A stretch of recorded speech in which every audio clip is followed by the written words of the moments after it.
First and foremost, I've been working in the fashion and beauty industry for 30 years, not to say the least.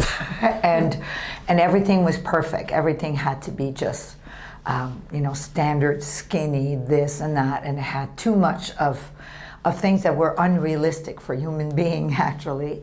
And looking at that and being guilty of producing shows like that, I decided that I needed to do something for society. So created the Fashion Hero 5 years ago, and wanted real people to be empowered. I wanted real people to shine and have their little special moment in life. So it's for 16 to 40 or 18 to 40 years old, men and women, and we created this by doing a global movement, which we have 6 million people on our website. And from there, we had 138 countries participated that did their portfolio. And from there, we found 4 fabulous designers that dresses Alicia Keys and Adele and all the big celebrities.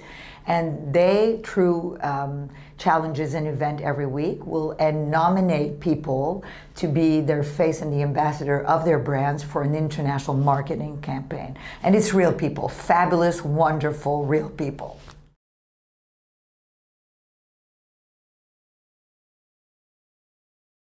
Being in the industry for that long, and I did from the Miss Universe to Hawaiian Tropic to Victoria's Secret and many more, I just saw what was going on behind the doors. You know, the no feeding, the no water, the long hours without any love and not caring, actually. And all these young ladies that wanted their little moment to shine, either in pageantry or modeling, and many are called, but very few make it. And the rest of them starve themselves to death. So that's the reason why we decided to say that, if you're a brand, who do you want to target to? You want to target to your audience, to your clients. And those wonderful professional models, some of them are fantastic, but they're not the clientele of the brands. They're all the people that save money to go buy a dress or buy a shoes. And that's why the social media is so popular. You put your new shoes and you put your everything, and you have your moment on the social media to shine. So the show is about that, giving people to be in the light and just to be themselves. So we took everything out from there that is superficial, and we just kept them and empowered them. Lots of them were suicidal, bullying. Some of them got a bad experience in their life, and I think we changed their life, and I think we made them better people, and we saved their lives. So we took the rejected and we brought them to be respected.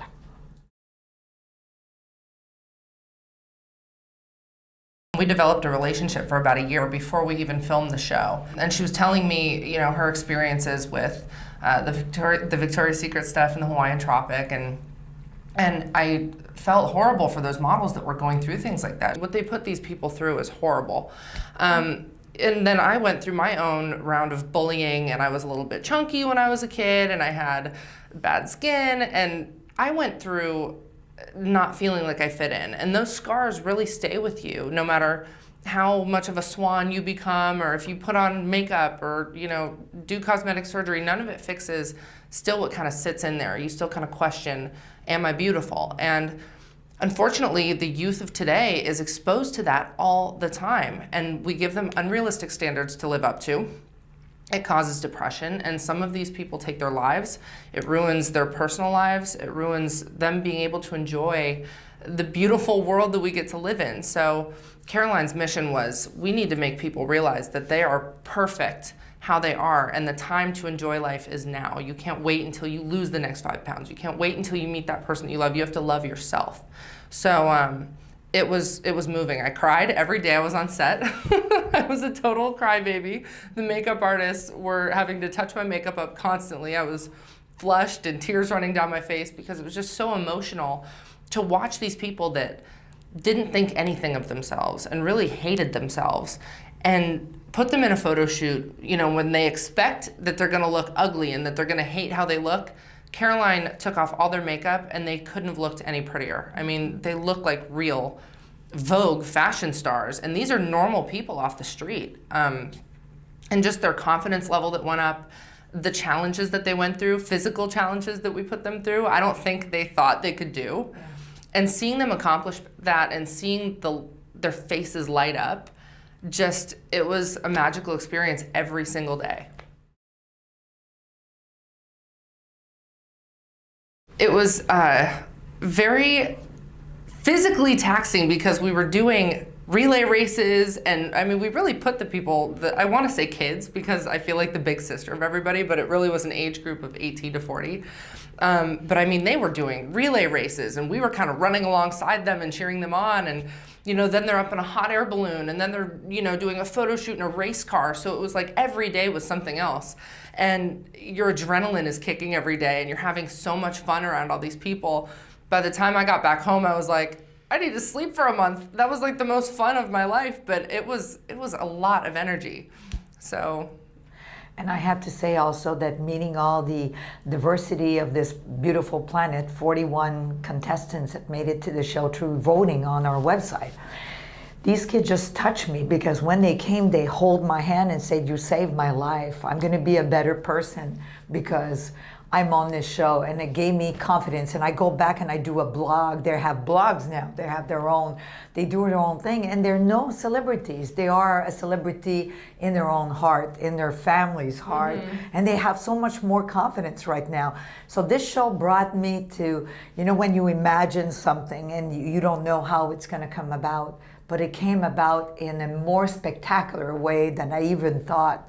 And looking at when they left, they didn't want to go home, and we didn't want them to leave because we just created a whole family. And now they're spreading the good word to everybody. So we're getting tons of people to register for season 2.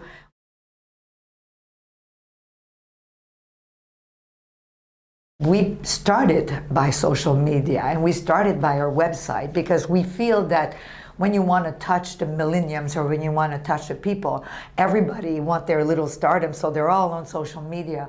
And most of these people found us. We didn't find them. We put small ads. We got like over 530,000 likes. We have Facebook pages in many countries. Mm-hmm. And our website exploded with 6 million views right now. Yeah. And people register every day so they can be part of it. So social media did a big part. And when the contestants come in, they create their portfolio and they share it with their entire social media community. And people vote for them to be part of the show. So it just exploded. It's like a snowball effect. There's so many people now on social media.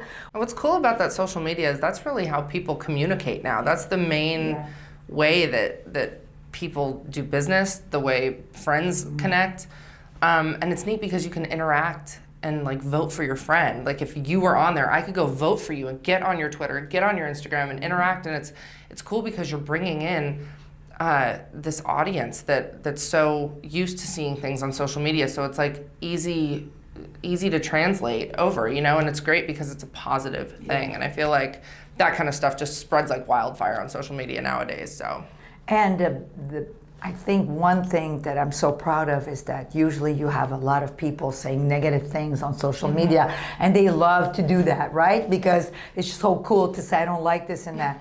But I have to say that we had not one negative comments on our social media. Everybody loves it. Everybody is saying, they're tweeting or they're Facebooking their friends that check this out, check me out, or you need to be part of this movement. Instead of it being a vain thing, like, oh, I'm a star. Yes, these people wanted to be models or they wanted to do something in the entertainment industry, but she also taught them life lessons. And the main thing about it is when you're famous, when you're in the public eye, with great power comes great responsibility. And you have to be a role model because people are looking up to you. And that's what she taught everybody was, if you're going to be in the spotlight, do something good with it. So I love how positive it is, and she's a ray of light. So everything that she does has that good energy infused into it, so it's addicting to be around. And in the show, we have to say we had one of the challenge, the event, that they had an obstacle course. And we had Drew Manning, the star of My Fit to Fat to Fit Life. He was one of the coach and mentors of these participants. We gave them a pack sack, and in the pack sack had product of the beauty industry. So no water, and then Spanx Diet that you have to wear, pills and diet makeup. pills and makeup and Botox and everything. Well, little things symbolizing that. And as they go along, they removed one of these items that the society tells you that you need to have in order to be beautiful. And at the end, we gave them back their pack sack. And we said, this is what you need to continue your life into modeling and to be beautiful. They opened the bag and we only gave them a photo of themselves. And they all cried and were touched because that's all they needed to move forward. Right. We took fashion, you know, fashion was the envelope of this, but the content was self-empowerment. So the fashion heroes, because fashion is the vehicle we took, and the heroes are these kids that's standing out for who they are.